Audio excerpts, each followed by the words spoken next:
And then you just come here, log in.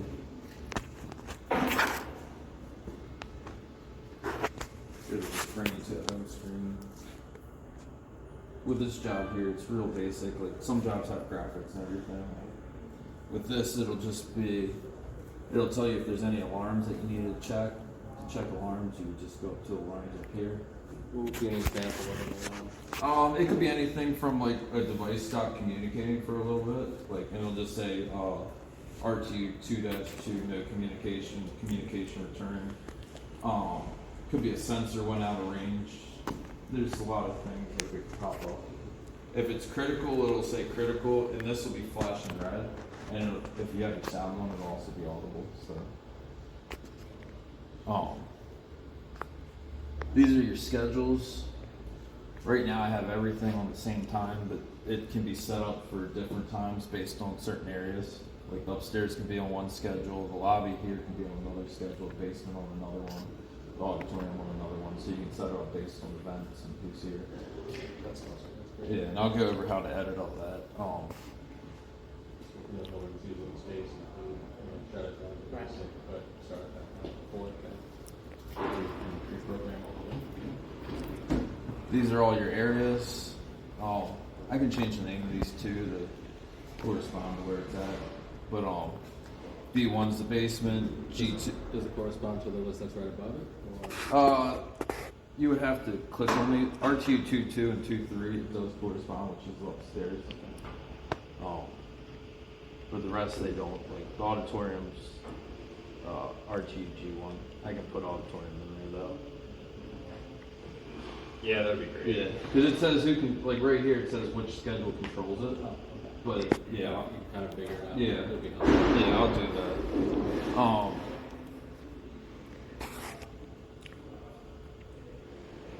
that. Over here on the left, you have all your menus. You're really not going to use all of these, but spaces will bring up all your spaces. It will have all your space temperatures, what the set point is. If you click on any space, it'll bring up a graphic.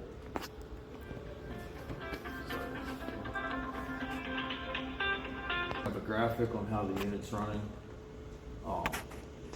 So this is the one that's in the bathroom that feeds the lobby. It's in heat right now.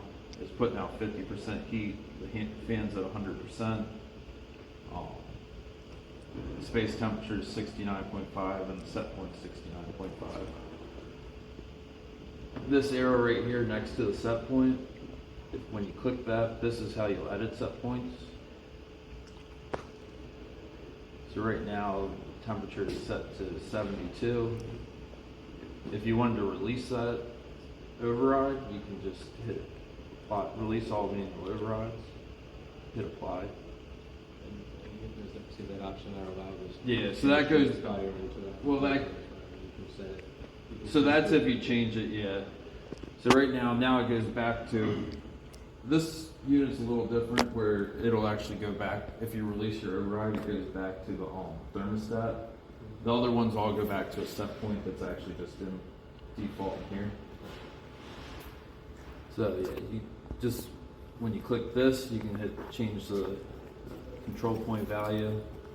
When you change it, you can do it for a certain number of hours, for like 3 or 4 hours. Or you click this and it becomes permanent. So if you click that and then. Yeah, so now it won't expire. So if we had some, let's say you did the auditorium and someone's going to use it for 2 hours, we could Just set it on for 4 hours now or whatever. Yep.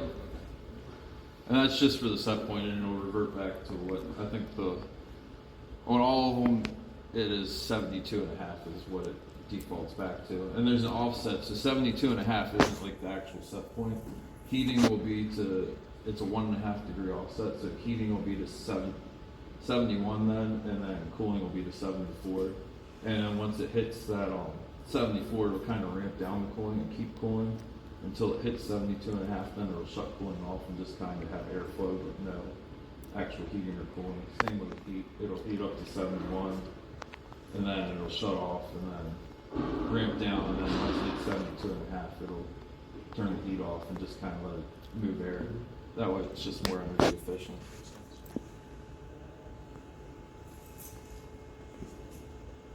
in the basement, so everything's labeled VAV, V1, V2. That's 6 zones for the basement.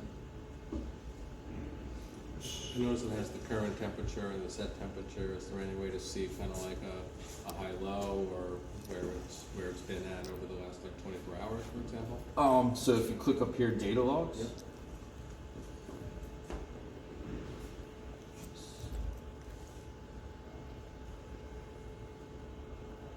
So if you click up here, if it doesn't display it, it'll say space temperature active. You can click select logs and just highlight space temperature active. So when it got to like 80 degrees that one time, it was what happened there? Did anybody have any comments from this point? Yeah, it looks like the peak, it's only set up for 7 days. Okay. So the peak is 73 is the warmest it got down there in the last 7 days. The lowest it got is about just under 70. Is there a significant significant portion of like going over on things on the computer to go through? 'Cause we can go to the conference room and put it on the screen. It's not a whole lot, Oh, okay. but if you want to do that, we can do that. It's doing really just showing you how to edit set points and then the schedule, and that's about it. Okay, then I think we're fine. Okay.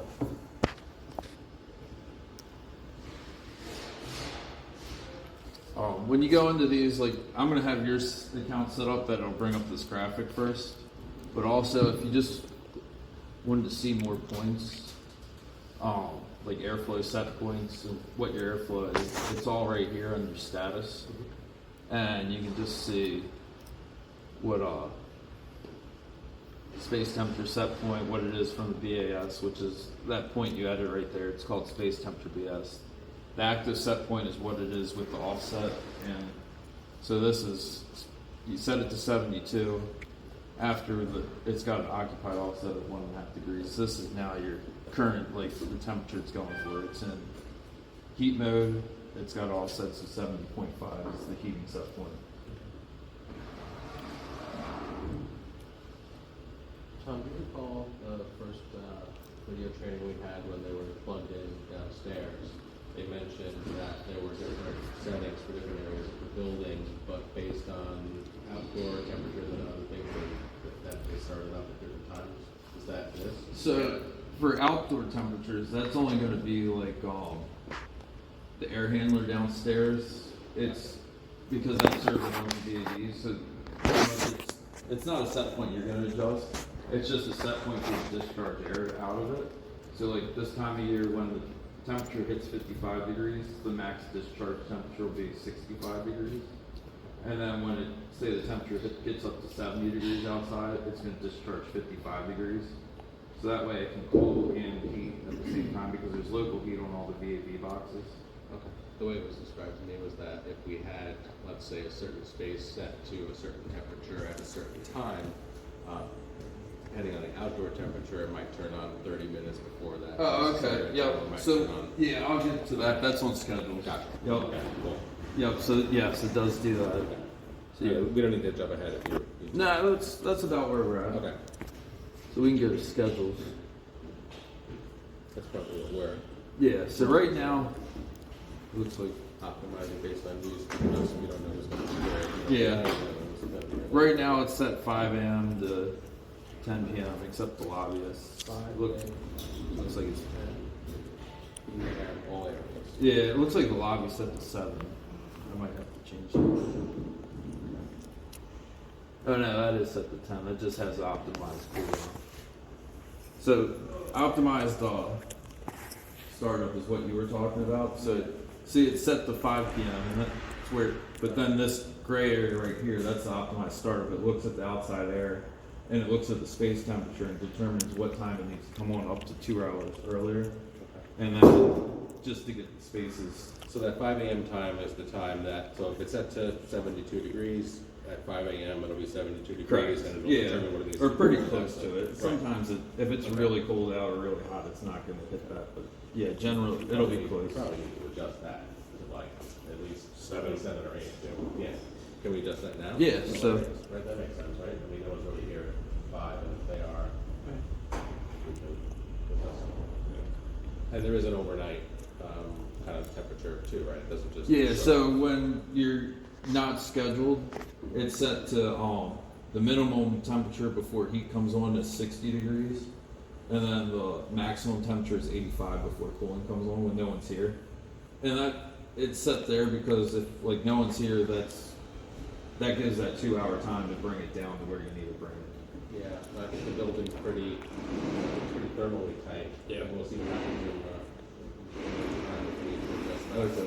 But I think that's appropriate, right? I mean, they'll just use whatever heat's left in the room, we don't have doors open and all that, should be okay. And we can actually look at a data log and see when it goes. When it has been initiated. Yeah. Yeah. So we'll check upstairs what it'd probably be.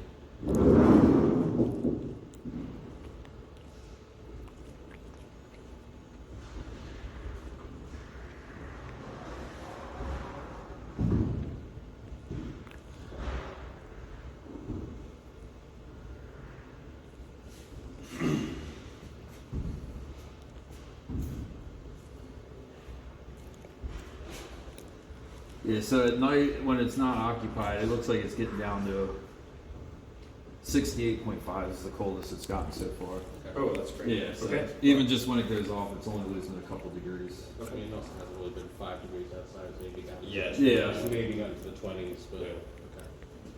But yeah, even if it drops another 20 degrees, I don't think you're going to see that significant of a drop. But Yeah. Be here at 1 o'clock in the morning, if that is still on.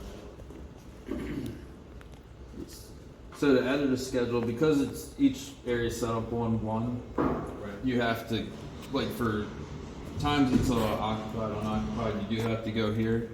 But you can also, and I'll go over how to edit that, but you can also create calendars. And like say every year you wanted to have everything off on January 1st for New Year's because no one's here. You would just hit add date. So it's like adding, so you're adding different rules. Yeah, so you can call this like calendar holiday and you can add all the holidays it's closed. Okay. And then to apply it, So like a weekday versus weekend Yeah. schedule, things like that. that would be done on the individual calendars. Okay. But for holidays, and then to add it, you would just go add exception, and you would put calendar, and you would select calendar holiday, and apply it to that calendar. And that way, all the holidays are done. You don't ever have to edit it for that schedule. Sure. To edit a schedule, like what time do you want to start every morning?